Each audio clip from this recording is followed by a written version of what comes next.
बिस्मिल्लाहिर्रहमानिर्रहीम। अस्सलाम वालेकुम स्टूडेंट्स, हम सीख रहे हैं क्लास 6 साइंस, इसके चैप्टर नंबर 8 एनर्जी हम सीख रहे थे। आज की इस वीडियो में हम इसके लॉन्ग क्वेश्चंस और स्ट्रक्चर्ड क्वेश्चंस दिया हुआ है, इन दोनों को अच्छी तरह से सीखेंगे, समझेंगे। ठीक, इसके अलावा अगर आपको बाकी वीडियो चाहिए हो तो उसका लिंक आपको डिस्क्रिप्शन में मिल जाएंगे, आप वहाँ क्लिक करके वो भी देख सकते हैं।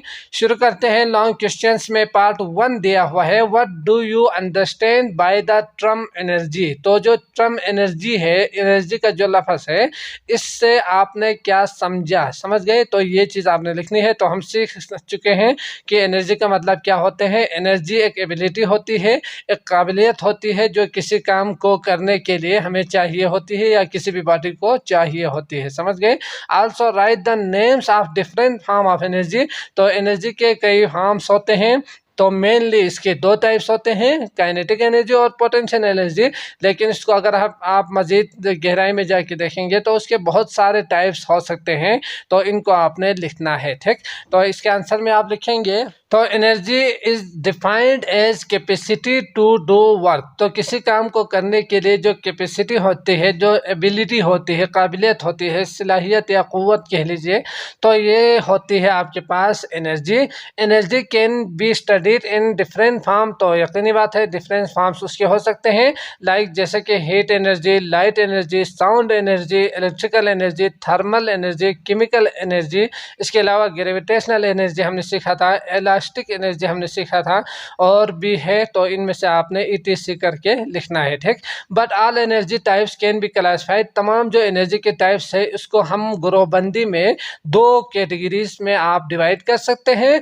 एक है आपके पास काइनेटिक एनर्जी, जो कि आपने सीखा कि मूविंग के दौरान जो उसके अंदर स्टोर होते हैं वो होते हैं। एंड पोटेंशियल एनर्जी, और हाइट की वजह से या पुल पुश की वजह से जो एनर्जी किसी बॉडी के अंदर स्टोर हो तो उसे कहा जाता है पोटेंशियल एनर्जी। ठीक, तो दो तरह के कैटेगरीज में हम डिवाइड कर सकते हैं।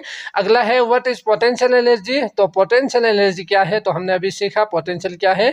Give one example of a body that has potential energy. तो आपने एक बॉडी का एग्जांपल देना है जिसमें पोटेंशियल एनर्जी हो in each of the following due to its position. तो पोजीशन के हिसाब से आप एक एग्जांपल देंगे और इसके स्टेज के हिसाब से आपने एक एग्जांपल लिखना है, समझ गए? तो हम सीख चुके हैं, इसी को आंसर में लिखेंगे। आंसर में आप लिखेंगे पोटेंशियल एनर्जी करके, the energy possesses by an object. किसी भी ऑब्जेक्ट के अंदर मौजूद जो एनर्जी जो इसके अंदर मौजूद हो due to its position, position के हिसाब से, की वजह से, आर स्टेट या स्टेट हालत की वजह से, जो कि हमने तीर में सीखा था कि उसकी हालत चेंज हो गए थे तो उसमें स्टोर हो चुका था, है ना।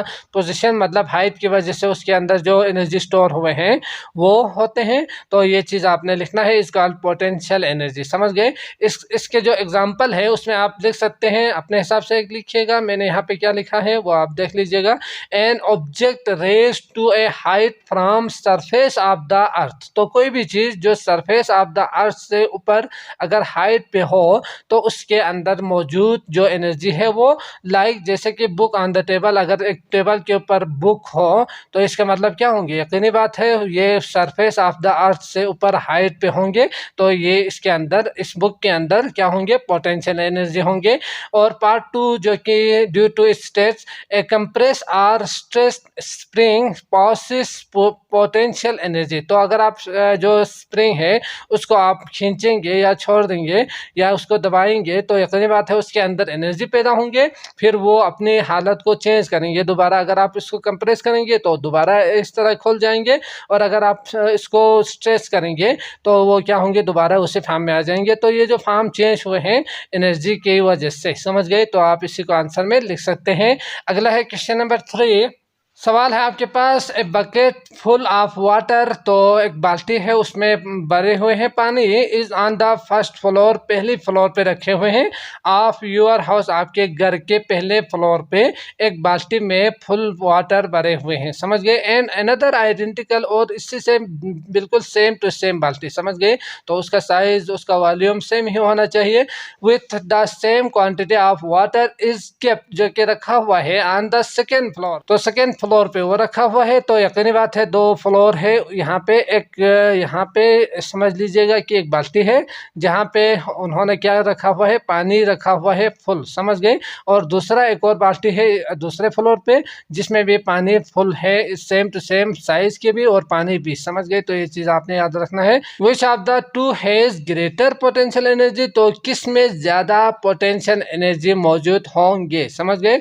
जस्टिफाई योर आंसर, आपने अपने आंसर को जस्टिफाई भी कर देनी है। तो आप जानते ही है कि जो पोटेंशियल एनर्जी होती है वो हाइट की वजह से होती है, और हाइट के यकीनन जब हाइट ज़्यादा हो तो उसका पोटेंशियल एनर्जी ज़्यादा होंगे, और हाइट कम हो तो उसके अंदर जो मौजूद एनर्जी है वो कम ही होंगे, क्योंकि ये डायरेक्ट प्रोपोर्शनल होते हैं एक दूसरे के। अगर हाइट ज़्यादा हो तो ज़्यादा पोटेंशियल एनर्जी, और अगर हाइट कम हो तो जो पोटेंशियल एनर्जी है उसके अंदर मौजूद जो पोटेंशियल एनर्जी है वो कम होंगे, समझ गए। तो आपने इसी को आंसर में लिखना है। तो इसके आंसर में आप लिखेंगे the bucket cap at second floor has more potential energy, समझ गए। तो उसके अंदर सेकेंड फ्लोर पे मौजूद जो बकेट है, बाल्टी है, तो उसके अंदर जो एनर्जी है वो ज़्यादा होंगे as compare with bucket cap at first floor. तो फर्स्ट फ्लोर पे रखे हुए जो बाल्टी है उससे अगर आप कंपेयर करेंगे तो, समझ गए। Because the bucket kept on greater height has more potential energy, तो हाइट ज़्यादा हो तो पोटेंशियल एनर्जी भी ज़्यादा होंगे। एज ग्रेविटेशनल पोटेंशियल एनर्जी, जो कि हमने सीखा था कि ग्रेविटी की वजह से ही होती है, जमीन हर चीज को अपनी तरफ खींच रहे हैं। तो हाइट ज्यादा होंगे तो ज्यादा एनर्जी होंगे, हाइट कम होंगे तो एनर्जी भी कम होंगे। ऑफ एन ऑब्जेक्ट किसी भी चीज में इज डायरेक्टली प्रोपोर्शनल, तो वो डायरेक्टली प्रोपोर्शनल होते हैं, ज्यादा हो तो ज्यादा, कम हो तो कम, समझ गए। तो इट्स हाइट, हाइट के हिसाब से फ्रॉम ग्राउंड लेवल को अगर आप बेस माने तो, समझ गए। लेकिन अगर आप ग्राउंड फर्ज करें, इसके नीचे भी कुछ और कुआं बनाया हुआ हो और उसके ऊपर जो है वहाँ से अगर आप देखेंगे तो यकीनन हमने सीखा कि हाइट यहाँ तक पहुँचते पहुँचते ज़्यादा होंगे, है ना। तो ये चीज़ भी आपने याद रखना है। ग्राउंड को हमने बेस बना के फिर एनर्जी को आपने डिस्क्राइब कर देनी है, समझ गए। अगला है question number 4, state and discuss the law of conservation of energy. तो law of conservation of energy को आपने बयान करनी है। तो हम जानते ही है कि जो कन्वर्ट होते हैं एनर्जी, यकीनी बात है वो कन्वर्ट तो होंगे, एक चीज़ से दूसरे, एक एनर्जी से दूसरे एनर्जी में कन्वर्ट तो हो सकते हैं, लेकिन ये कभी भी हम क्रिएट कर सकते हैं ना हम एनर्जी को बना सकते हैं, ठीक। तो जो पहले से एनर्जी मौजूद है उसको हम दूसरे एनर्जी में कन्वर्ट कर सकते हैं, ये आपने समझना है, समझ गए। तो यकीनन हम एनर्जी, एक नई चीज़ को हम बना नहीं सकते और ना ही हम इसे बिल्कुल भी नापेद कर सकते, ख़त्म कर सकते हैं। तो ये चीज़ आपने याद रखनी है। जो law of conservation of energy कहते हैं कि कोई भी चीज़ अगर किसी की बॉडी के अंदर एनर्जी मौजूद हो तो उसको हम चेंज कर सकते हैं, ना क्रिएट कर सकते हैं, ना डिस्ट्रॉय कर सकते हैं। Give one example to show. तो हमने सीखा था कि जो बॉल है वो गिरते हैं, काइनेटिक एनर्जी में कन्वर्ट होते हैं। जो पहले पोटेंशियल था बाद में काइनेटिक एनर्जी में कन्वर्ट हो चुके हैं, समझ गए। क्यों? क्योंकि जो एक चीज़ यहाँ पे मौजूद हो तो उस वक्त पोटेंशियल एनर्जी होंगे, जब वो मूव करना शुरू करेंगे तो वो पोटेंशियल जो एनर्जी है वो काइनेटिक एनर्जी में कन्वर्ट होंगी, समझ गए। तो इसी को आपने एग्जांपल के थ्रू आपने बयान कर देनी है। तो ये चीज़ बुक में दिया हुआ है, वहाँ मैं ठीक कर देता हूँ, आप उसी को लिखिएगा। तो इसके आंसर में आप लिखेंगे law of conservation of energy. The law of conservation of energy state that energy can nether be create, जिसे हम ना बना सकते हैं, नॉट डिस्ट्रॉय, ना ही डिस्ट्रॉय कर सकते हैं, तबाह कर सकते हैं, ख़त्म कर सकते हैं। Such that it is only converted from one form of energy. तो इसे हम कन्वर्ट कर सकते हैं एक से दूसरे में। This means that A system always has the same amount of energy. तो किसी भी चीज़ में अगर आप देखेंगे तो अमाउंट सेम ही रहेंगे, है ना।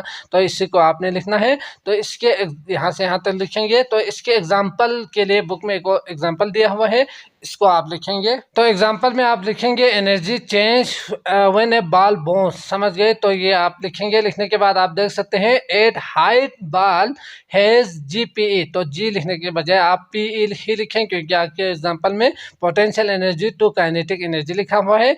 Eight height ball has potential energy when it drop its, जो पोटेंशियल एनर्जी है convert into kinetic energy due to motion, समझ गए। इसके बाद आप यहाँ से लिख सकते हैं हैं due to kinetic energy ball moves down and hit the ground, as it hit the ground it change the shape of ball, here kinetic energy is converted APE। समझ गए? तो ये दोबारा पोटेंशियल एनर्जी में कन्वर्ट होंगे, तो E लिखने की जरूरत नहीं है, पोटेंशियल एनर्जी आप यहाँ पे लिख सकते हैं। समझ गए? इसके बाद यहाँ पे आप लिख सकते हैं PE potential energy is converted into kinetic energy as a result a ball bounce back to the height H। समझ गए? तो ये आप एग्जांपल में लिखेंगे। अब आते हैं स्ट्रक्चर्ड क्वेश्चंस दिया हुआ है, इनको भी अच्छी तरह से समझने की कोशिश करते हैं। स्ट्रक्चर्ड क्वेश्चंस में पार्ट 1 है wind is blowing across a wind mill. तो यकीनी बात है जो हवा है उसके जरिए हम इलेक्ट्रिकल जो एनर्जी हासिल करते हैं। तो जो विंड मिल है यहाँ पे जो चिक्के हैं आपको नजर आ रहे हैं, ये क्या हुए हैं, wind is blowing across the wind mill. तो इसके थ्रू वो आगे गुजरेंगे ना। तो यहाँ पे आप देख सकते हैं the windmill is converted energy in wind to electrical energy. तो यकीनन आप समझ सकते हैं कि ये जो विंड एनर्जी है ये कन्वर्ट हो के फिर क्या होंगे, यकीनन इलेक्ट्रिकल एनर्जी में कन्वर्ट होंगे। तो यहाँ से आप देख सकते हैं after passing through the windmill will there be any change in the speed of the wind. तो क्या उसके स्पीड भी कोई फर्क पड़ेंगे, यकीनन फर्क ही होंगे। जब इससे गुजरेंगे तो यहाँ से उसका स्पीड जो है ना कम होंगे। क्यों? क्योंकि जो यहाँ से काइनेटिक एनर्जी जो है इसके अंदर मौजूद है वो इसकी मदद से ये चेंज होके इलेक्ट्रिकल एनर्जी में कन्वर्ट हो चुके हैं, इसीलिए इसकी स्पीड जो है ना वो कम होंगे, ये आपने याद रखना है। इसके बाद है the diagram shows water flowing from a tank. तो यहाँ पे डायग्राम आपको नजर आ रहे हैं, टैंक से पानी बह रहे हैं यहाँ पे, और इस व्हील के ऊपर आप समझ सकते हैं ये through a faucet and rotating a wheel. तो आप यहाँ पे देख सकते हैं कि ये जो पानी है ये यहाँ से आ रही है और इसको रोटेट करने में क्या कर रहे हैं, मदद कर रहे हैं। यूँ समझ लीजिएगा कि हम इसे रोटेट करने के लिए पानी को यूज कर रहे हैं। तो ये चीज उन्होंने दिया हुआ है। What kind of energy does the water have. तो इस वाटर के अंदर यहाँ पे इसको छोड़ के ना आपने इसका सोचना है कि वाटर के अंदर कौन सी एनर्जी मौजूद है when it is in a tank, जब ये टैंक में मौजूद हो। तो हम जानते ही है कि ये हाइट पे मौजूद है, तो हाइट की वजह से इसके अंदर जो एनर्जी हो तो उसे हम क्या कहेंगे, पोटेंशियल एनर्जी कहेंगे। तो इसके अंदर जो है ना क्या होंगे, पोटेंशियल एनर्जी मौजूद होंगे। समझ गए? इसके बाद है be what kind of energy does the water have. तो वाटर के अंदर क्या कौन सी एनर्जी है, just before it hit the wheel. तो ये यहाँ से यहाँ तक जो आपको नजर आ रहे हैं इसके अंदर कौन सी एनर्जी मौजूद है। तो आप जानते ही हैं कि ये मूव कर रहे हैं, एक जगह से दूसरी जगह हरकत कर रही है, नीचे आ रही है। तो इसके अंदर क्या होंगे, काइनेटिक एनर्जी मौजूद होंगे। समझ गए? अगला है सजेस्ट वन चेंज। तो वन चेंज आपने सजेस्ट करनी है to the system that will make the wheel rotate faster. तो अगर आपने इसको फास्टली रोटेट करनी हो तो उसके लिए आपने सजेशन देनी है कि आपने क्या करनी है। तो यकीनी बात है अगर पोटेंशियल एनर्जी जो यहाँ पे पानी है ये अगर इसकी मकदार ज़्यादा हो, फुल हो, या यूँ समझ लीजिए कि हम अगर उसको ज़्यादा कर देंगे तो यकीनन यहाँ से फ्लो जो है एनर्जी ज़्यादा होंगे। एनर्जी जब ज़्यादा होंगे तो इसके ऊपर जब ये पड़ने के बाद ये बहुत ज़्यादा तेज़ी के साथ घूमना शुरू करेंगे। अगर वाटर कम होंगे तो ये स्लो घूमेंगे, यही है ना। तो आप इसी को सजेस्ट में लिख सकते हैं। अगला है 3 a biker is going from rest at position 1। तो यहाँ पे आपको नजर आ रहे हैं डायग्राम में उन्होंने दिया हुआ है, diagram shows the biker in 4 position, 4 position उन्होंने दिया हुआ है। As he she moves along a track from left to right. तो यहाँ से जा रहे हैं राइट की तरफ। तो सवाल है in which position does the biker have minimum kinetic energy. तो काइनेटिक एनर्जी यकीनी बात है जब मूव कर रहे हो तो काइनेटिक होंगे, जब मूव नहीं कर रहे हो तो काइनेटिक कम होंगे। तो आप देख सकते हैं इन तीनों में ये मूव कर रहे हैं, सिर्फ इसमें क्या है ये मूव नहीं कर रहे हैं। तो इसका मतलब यहाँ पे काइनेटिक जो एनर्जी है वो मिनिमम होंगे। And maximum gravitational potential energy. तो ग्रेविटेशनल जो पोटेंशियल एनर्जी है वो क्या कहते हैं कि हाइट ज़्यादा हो तो ज़्यादा ग्रेविटेशनल पोटेंशियल एनर्जी होंगे, अगर हाइट कम हो तो यकीनी बात है कम ही होंगे, है ना। तो यहाँ पे आप देख सकते हैं इन चारों का हाइट सबसे ज़्यादा किसका है, इसी का ही है। तो यही क्या होंगे, मिनिमम काइनेटिक एनर्जी के साथ साथ मैक्सिमम ग्रेविटेशनल पोटेंशियल भी इसमें मौजूद होंगे। समझ गए। और इसी तरह भी है, in which position does the biker have minimum gravitational potential. तो आप जानते ही है कि अगर हाइट कम हो तो यकीनन आप देख सकते हैं इन चारों में इसकी जो हाइट है वो सबसे कम है, तो मिनिमम इसी का ही होंगे 3 का। एंड मैक्सिमम काइनेटिक एनर्जी, तो ज़्यादा से ज़्यादा मैक्सिमम काइनेटिक एनर्जी, तो आप जानते ही है कि ये जो फास्ट जो है वो कहाँ पे है, आप देख सकते हैं यहाँ से बहुत ज़्यादा तेज़ी के साथ नीचे यहाँ से होंगे, तो यही क्या होंगे, मैक्सिमम काइनेटिक एनर्जी भी इसमें ही होंगे। समझ गए।